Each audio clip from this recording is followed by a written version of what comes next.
Film शुरू होती है और हम रोज नाम की एक लड़की को देखते हैं जिसके चेहरे पर कट्स के निशान थे और वो काफी जख्मी थी। देखने से लग रहा था जैसे वो किसी बड़ी मुश्किल से गुजर कर आई हो और उसके सामने कोई बैठकर पूछताछ कर रहा था। वो उससे जानने की कोशिश कर रहा होगा कि ये सब कैसे हो। अब ये सीन यहाँ से शिफ्ट होकर आ जाता है माजी में कुछ हफ्ते पहले, जब ये सब कुछ रोज के साथ नहीं हुआ था। मतलब यहाँ से ही उस सब की शुरुआत हुई होगी। रात का टाइम था जहाँ हम रोज के घर में उसकी मॉम को देखती है जो खाना बना रही। तभी रोज काम से लौट आई, वो अपनी मॉम से मिलती है और दोनों माँ बेटी बहुत खुश होती है। यानी उन दोनों में बहुत प्यार था क्योंकि उसकी मॉम ने रोज को अकेले ही पाल पोस कर बड़ा किया था। उसके डैड की तो तभी मौत हो गई थी जब रोज छोटी सी थी और अभी तक वो अकेले ही रह रही थी। रोज की मॉम उसे बताती है कि इस हफ्ते के आखिर में हम लोग मेरे दोस्त के साथ घूमने जाएंगे जिसका नाम डेरिक है। अब हालांकि रोज जाना नहीं चाहती थी पर उसकी मॉम उसे मनाती है क्योंकि वो भी चाहती थी कि रोज उनके साथ इस ट्रिप पर जाए, इसलिए वो राजी हो गई। फिर जब वो दिन आया,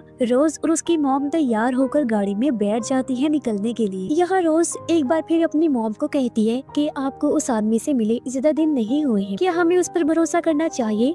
क्या पता वो कोई गलत इंसान हो। इस पर उसकी मॉम समझाती है कि बेटा वो बहुत अच्छा इंसान है और जब तुम भी उसे मिलोगी ना तो तुम्हें भी उसकी आदत अच्छी लगेगी और तुम्हारी ये गलत फहमी दूर हो जाएगी। और अब जैसे रोज की मॉम गाड़ी स्टार्ट करने के लिए चाबी घुमाती है तो गाड़ी स्टार्ट ही नहीं होती। अब रोज कहती है देखे मॉम, ये हमारे लिए एक मैसेज है कि हमें इस ट्रिप पर जाना नहीं चाहिए। पर उसकी मॉम इस बात को मजाक में टालकर गाड़ी को ठीक करती है और ये लोग यहाँ से निकलकर बंदरगाह पर आ जाते हैं। तभी रोज कुछ देर गाड़ी में ही रुकती है और उसकी मॉम जाकर डेरिक से मिलती है जो इस टाइम कश्ती में सामान भर रहा था। कुछ देर बाद रोज की मॉम गाड़ी से सामान निकाल रही थी तो रोज वहाँ दो आदमियों को देख लेती है। एक आदमी उसकी मॉम की मदद करना चाहता है सामान उठाने के लिए, लेकिन वो मना कर देती है कि शुक्रिया, मैं ये काम खुद कर सकती हूँ। फिर दोनों माँ बेटी के बीच थोड़ी बातचीत होती है और वो डेरिक की कश्ती पर आ जाती है। इस कश्ती का नाम एनालिजिया था। डेरिक एक काफी अमीर आदमी था, लेकिन वो कहते हैं ये कश्ती मैंने किसी और से ली है और इसका नाम नहीं बदला क्योंकि ये चीज अच्छी नहीं होती जब कोई सफर पर जा रहा होता है। अब रोज को अभी तक डेरिक पर भरोसा नहीं होता, लेकिन बातों से तो वो अच्छा इंसान ही लग रहा था। और अब सारी तैयारियां करने के बाद ये अपने सफर पर निकल जाते हैं। हम नोटिस करते हैं कि रोज की मॉम और डेरिक के बीच काफी प्यार वाला रिश्ता था। रोज जब अपने कमरे में जाती है तो फोन चेक करती है जहाँ जरा सा भी नेटवर्क नहीं आ रहा था। वो काफी परेशान हो गई क्योंकि वो सोचती है कि मैं अपनी मॉम की तरह ऐसे प्यार में पागल नहीं हूँ कि किसी पर भी भरोसा कर लूँ। वो जब अपनी मॉम को बताती है तो मॉम उसे तसल्ली देती है। अब रोज का थोड़ा दिल बहल जाए इसलिए डेरिक उसे थोड़ी बहुत कश्ती चलाना सिखाता है। आज रोज की मॉम का बर्थडे था और रोज पहले ही केक साथ ले आई थी, इसलिए वो उन्हें विश करती है। डेरिक दोनों को अपनी तरफ से गिफ्ट देता है। उसकी मॉम को देता है शर्ट और रोज को एक छोटा सा चाकू देता है जो मुश्किल टाइम में उसके काम आ सकता था। अब इस तोहफे से रोज को अच्छा तो लगा पर चाकू ये सोचकर थोड़ा अजीब भी महसूस करती है। पर धीरे धीरे डेरिक को लेकर जो उसकी नफरत थी वो भी कम होती जाती है। अगले दिन जब रोज की मॉम अपनी तस्वीरें बना रही थी तो अचानक तेज हवा की वजह से वो पानी में गिर जाती है। ये देख डेरिक कश्ती रोक लेता है और रोज को कहता है कि जल्दी से नीचे जाओ और कंबल लेकर आओ। रोज जल्दी से नीचे गई और जब वो कंबल ढूंढ रही थी तो वहाँ कुछ हथियार देख लेती है जिससे वो थोड़ा घबरा जाती है। पर कंबल मिलने के बाद वो जल्दी से अपनी माँ की तरफ भागी जो खुशकिस्मती से बाहर आ चुकी थी और रोज उन्हें कंबल उड़ाती है। वो कहती है बेटा आई एम सॉरी, पर गिरते हुए तुम्हारा फोन भी मेरे साथ गिर गया। रोज कहती है मॉम कोई बात नहीं, शुक्र है आप बच गई हैं, मुझे आपकी फिक्र है न कि मोबाइल की। तभी एक तूफान इनकी तरफ बढ़ने लगा जो देखकर दोनों माँ बेटी परेशान हो गई। डेरिक उन्हें तसल्ली देते हैं कि ये मामूली बात है, तूफान से कुछ नहीं होगा। जब होता भी बिल्कुल ऐसा ही है, ये सही सलामत तूफान से निकल जाते हैं। अगले दिन दोनों माँ बेटी बात कर रही थी। रोज की मॉम कहती है आई एम सॉरी बेटा, मैं तुम्हें अच्छी जिंदगी नहीं दे पाई। रोज बोलती है नहीं मॉम, मैं आपके साथ बहुत खुश हूँ, मुझे कोई गिला नहीं है आपसे। तभी डेरिक भी आ गया। रोज उससे उन हथियारों के बारे में पूछती है। जवाब में वो कहता है कि हथियार मेरे काम का हिस्सा है क्योंकि पहले मैं एक पुलिस ऑफिसर रह चुका हूँ, फिर मैंने नौकरी छोड़ दी और अब मैं एक सिक्योरिटी गार्ड का काम करता हूँ। इस वजह से भी इन दोनों को उस पर ज्यादा शक नहीं होता। रोज को हथियारों में थोड़ी बहुत दिलचस्पी थी, इसलिए डेरिक उसे गन चलाना सिखाता है। वो इस बात से हैरान भी होता है कि रोज काफी जल्दी सीख रही थी। वो उसकी तारीफ करता है। मॉम बताती है कि रोज के डैड आर्मी में थी, शायद इसी वजह से इतनी अच्छी है हथियार चलाने में। टाइम के साथ साथ अब रोज को भी डेरिक के साथ अच्छा लगने लगता है। अब एक रात जब वो सो रही थी तो अचानक शोर से रोज की आँख खुल गई। वो जब चेक करने गई तो एक दूसरी कश्ती इन्हीं की तरफ आ रही थी जिसमें 3 लोग थे और उनके पास हथियार तैयार थे। वो इनकी कश्ती में घुसकर गन पॉइंट पर डेरिक और उसकी मॉम को डराने धमकाने लगती है। वो डेरिक से कुछ सवाल करती है क्योंकि किसी चीज के बारे में वो जानना चाहती थी, पर वो उन्हें कुछ नहीं बताता। इसलिए गुस्से में एक आदमी रोज की मॉम को जोरदार थप्पड़ मारता है, जिससे वो नीचे गिर गई। वो रोज को देख लेती है और फौरन उसे चुपने का कहती है। इसलिए रोज जल्दी से नीचे आई गन लेने, पर इससे पहले गन लेकर वो वापस आती उसकी मॉम को शूट करके वो लोग मार देते हैं। एक गोली डेरिक को भी मारी जो उसके कंधे पर लगी और वो समंदर में जा गिरता है। रोज पूरी तरह से डर चुकी थी। वो नीचे ही छुपकर बैठ गई, हाथ में गन पकड़ी हुई थी कि अगर कोई आएगा नीचे तो अपने बचाव में वो शूट करके उसे मार देगी। जिस चीज की तलाश में वो लोग आए थे वो ना मिलने पर वहाँ से जाने का इरादा करते हैं। खुशकिस्मती से उन्होंने रोज को नहीं देखा, पर जाते जाते वो कश्ती पर आग लगा जाते हैं। कुछ देर बाद रोज बाहर आई और अपनी माँ की लाश को देखकर वो पूरी तरह टूट जाती है। उसे अब आग भी बुझानी थी, तो अपनी जान बचाने के लिए वो आग बुझाने में लग जाती है, जिसमें वो कामयाब रही। पर अपनी माँ को खोने की वजह से वो बहुत रोती है। पूरी तरह से अकेली पड़ गई थी, इसलिए पूरी रात उसे नींद नहीं आती। सुबह जब वो खुद को संभालती है तो अपनी माँ की लाश को कपड़े में लपेट देती है। अब जो कपड़ा कश्ती के साथ लगा लहरा रहा था, जिसकी मदद से कश्ती आगे चल रही थी, वो पूरी तरह जल चुका था। रोज को भी समझ नहीं आती कि वो क्या करे, क्योंकि कश्ती के बारे में उसे ज्यादा जानकारी नहीं थी। इसलिए वो रेडियो ढूंढने नीचे गई ताकि मदद बुला सके, पर बदकिस्मती से रेडियो भी पूरी तरह जल चुका था। रोज अब सोचने लगती है कि मैं आखिर क्या करूं, अकेली समंदर के बीचों बीच फंस गई हूँ। तभी उसकी नजर एक रस्सी पर जाती है। उसने जब रस्सी खींची तो उसके साथ डेरिक बंधा हुआ था। वो जिंदा था, बस गोली की वजह से जख्मी था। वो समंदर के अंदर से रोज से मदद मांगता है। तब रस्सी खींचकर रोज उसे कश्ती पर ले आती है। वो बार बार उससे यही सवाल कर रही थी कि वो लोग कौन थे जिन्होंने मेरी माँ को मार डाला, पर डेरिक यही कहता है कि मैं खुद नहीं जानता कि वो लोग कौन थे। रोज उससे पूछती है, अब मुझे ये बताओ कि आगे मैं क्या करूँ, क्योंकि रेडियो जल चुका है, कपड़ा जल चुका है, समझ नहीं आ रही कि क्या किया जाए। तब डेरिक उसे बताता है कि तुम सबसे पहले वहाँ पड़ा हुआ कपड़ा लगाओ, इससे हमारी कश्ती आगे बढ़ेगी। रोज ने ऐसे किया, वो कपड़ा लगा देती है। अगले दिन रोज डेरिक की चोट की मरहम पट्टी करती है, पर उस पर भरोसा नहीं करती। कहीं ना कहीं उसे डेरिक पर शक था, और उसका शक तब बढ़ जाता है जब वो डेरिक की पुरानी तस्वीरें देखती है, जिसमें वो अपनी वाइफ के साथ था और उसकी वाइफ का नाम एनालिजिया था। यानी कि इस कश्ती के बारे में डेरिक ने झूठ बोला था, ये उसकी अपनी ही कश्ती थी। डेरिक की उन लोगों के साथ भी तस्वीरें थी जिन्होंने रोज की माँ को मारा था, यानी कि डेरिक उन्हें जानता था, बस वो शुरू से ही झूठ बोलता आया है। ये सब जानने के बाद रोज उसे बांधने का सोचती है। अभी डेरिक को होश नहीं थी, तो ये उसके पास अच्छा मौका था और वो रस्सी से डेरिक के हाथ बांध देती है। पर कुछ देर बाद जब वो चेक करने आई तो डेरिक गायब था। रोज उसे ढूंढने लगती है। वो जब नीचे आई तो डेरिक वहाँ था। रोज हाथ में चाकू लिए उससे पूछती है कि बताओ वो लोग कौन थे। तब डेरिक सिर्फ इतना ही कहता है कि तुम इस बारे में ना ही जानो तो ही अच्छा है। डेरिक को रोज से जरा भी डर नहीं लग रहा था, ना ही उसे रोज की मॉम की मौत का दुख था। वो रोज को अपनी बातों में फंसाकर उसे कश्ती ठीक करवाने लगता है, क्योंकि उसका एक हाथ बेकार हो चुका था। रोज के पास भी और कोई रास्ता नहीं था उसकी बात मानने के अलावा, क्योंकि डेरिक एक ही था जो उसे इस समंदर से निकाल सकता था। ये लोग इंजन को भी ठीक करने की कोशिश करते हैं, लेकिन वो पूरी तरह बेकार हो चुका था। इसलिए अब इनके पास समुद्री हवाओं के अलावा कुछ नहीं था जिसके जरिए वो आगे बढ़ सकती थी।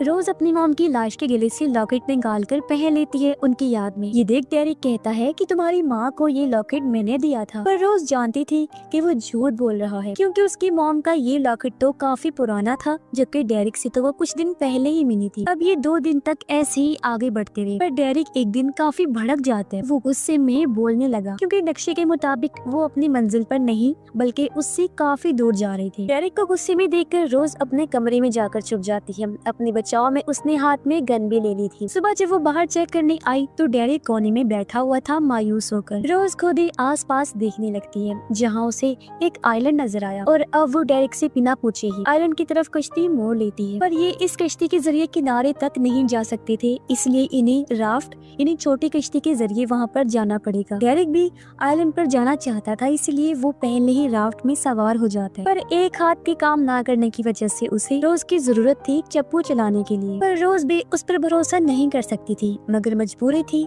इसलिए वो भी चुपचाप राफ्ट में आ जाती है। वो जब चप्पू चला रही थी तो चप्पू का एक हिस्सा खुलकर पानी में गिर गया। क्योंकि ये रोज के लिए नया नया था इसलिए वो चप्पू लेने समंदर में जाती है, पर उसे तैरना नहीं आता था इसलिए वो डूबने लगी। और तो और उसने लाइफ जैकेट भी पहनी हुई। राफ्ट में से डेरिक उसे बता रहा था कि कैसे वो लाइफ जैकेट को उतार सकती थी, पर जब वो थोड़ा सा डूब गई तो डेरिक को समंदर में कूदकर उसे किनारे लेकर आता है। रोज बेहोश थी, उसकी सांसें बंद हो रही थी, पर डेरिक CPR देकर उसे होश में लेकर आता है। डेरिक आइलैंड को चेक करने चला गया। खुद को संभालने के बाद रोज भी आइलैंड के जंगल में जाती है, पर जब वो केव यानी गार में गई तो डेरिक को पीने का पानी मिल जाता है और वो रोज को पानी पीने का कहता है। ये आइलैंड पूरी तरह से वीरान था इसलिए रोज कहती है चलो यहाँ से चलते हैं, पर डेरिक कहते हैं हम कल जाएंगे क्योंकि जल्द रात होने वाली थी। ये लोग राफ्ट को किनारे पर ले आए थे इसीलिए रोज उसमें जाकर सो जाती है, जबकि डेरिक बाहर आग जला लेता है। रोज को नींद नहीं आ रही थी इसलिए वो डेरिक के पास आकर बैठ जाती है।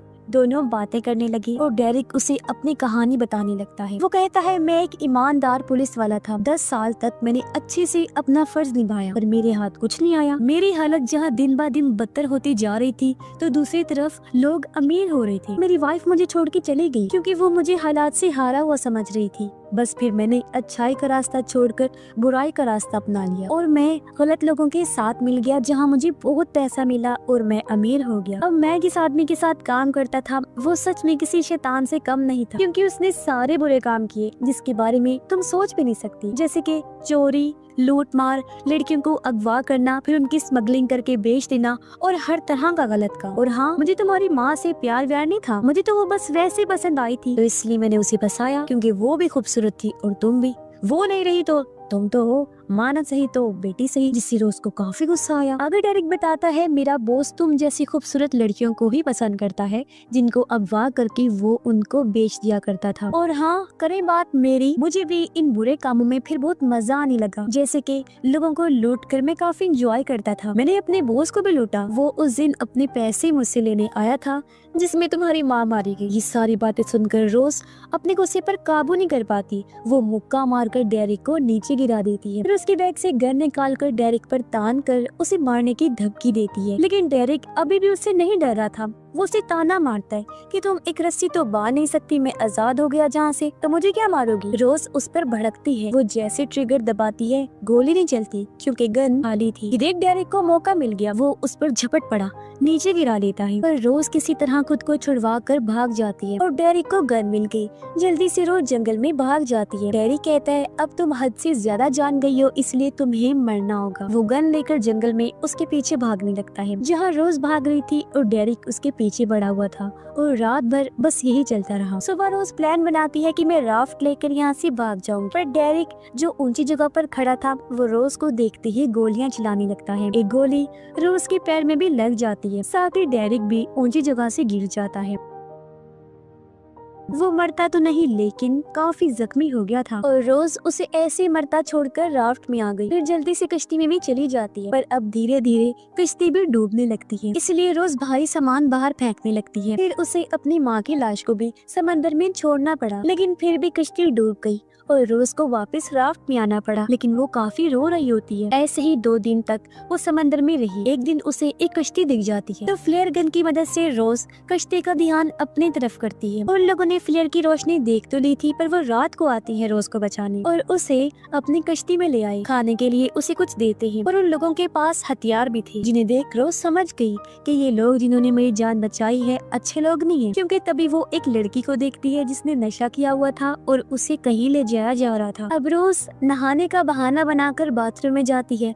उसे अंदाजा हो गया था कि वही लोग हैं जिनके बारे में डेरिक ने बताया था, जो लड़कियों की स्मगलिंग करते हैं। उसे तभी उनका बॉस भी दिख गया, जो भी इस शिप में आ गया था, जिसे खूबसूरत लड़कियां पसंद थी। तो एक प्लान बनाकर रोज अच्छे से तैयार होकर बॉस के पास जाती है। वो उसे अपनी बातों में उलझाकर फंसाने की कोशिश करती है। जब बॉस उसकी बातों में आ गया तो मौका पाकर रोज एक रेंच से उस पर हमला कर देती है। वो उसे बुरी तरह मार कर उसकी जान ले लेती है। फिर ढूंढने पर रोज को और हथियार भी मिल जाते हैं और अब पूरी तरह बाजी पलट गई। रोज अपनी फार्म में आ जाती है जहाँ वो पहले मासूम से दिखने वाली लड़की थी, अब वो एक कातिल, एक शूटर बन चुकी थी। जो कोई भी उसके सामने आ रहा था वो उसे मारती जा रही थी और ऐसे वो अपनी बहादुरी और हिम्मत का मुजाहिरा करते हुए सबको मार गिराती है, जो चीज हालांकि नामुमकिन थी। फिर वो आगे बढ़ते हुए उस लड़की तक पहुँचती है जिसे नशे की हालत में रोज ने देखा था। लड़की कहती है, इस शिप पर मैं अकेली नहीं हूँ, मेरे जैसी और भी लड़कियाँ इस शिप पर बंद हैं, जिन्हें ये लोग अगवा करके ले जा रहे थे बेचने के लिए। रोज जाकर एक दरवाजा खोलती है जहाँ वो सारी लड़कियाँ उसे मिल जाती हैं जिनको कैद किया हुआ था, पर इससे पहले रोज उन्हें बचा पाती।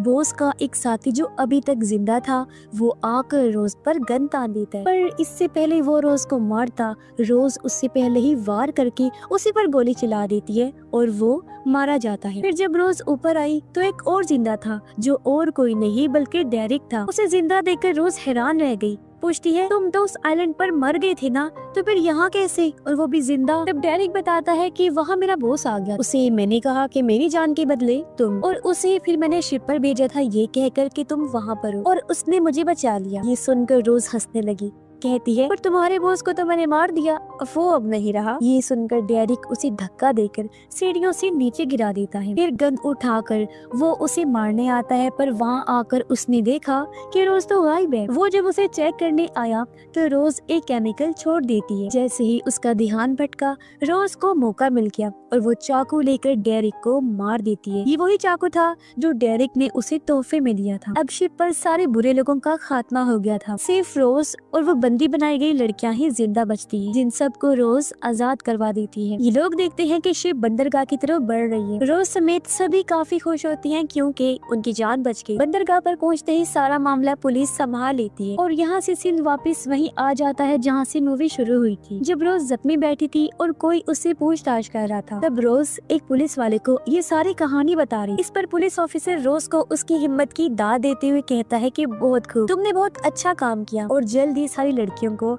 उनके घर भेज दिया जाएगा। यहाँ रोज कहती है, मैं वापस अपने घर नहीं जा सकती, वहाँ मेरे लिए कुछ नहीं, मेरी जिंदगी तो खत्म हो चुकी है। पर पुलिस वाला ये कहकर वहाँ से चला जाता है कि तुम तो बहुत बहादुर हो, तुम्हारे पास तुम्हारा फ्यूचर है, तुम्हारा आने वाला वक्त जिसके लिए तुम लड़ी, तो उसी के लिए तुम्हें जीना है। ये सुनकर रोज के अंदर एक हिम्मत आती है और वो फैसला करती है कि मैं मूव ऑन करूंगी और एक बार फिर अपनी जिंदगी को बेहतरीन बनाकर जीऊंगी। और इसी के साथ ये फिल्म भी इधर ही खत्म हो जाती है।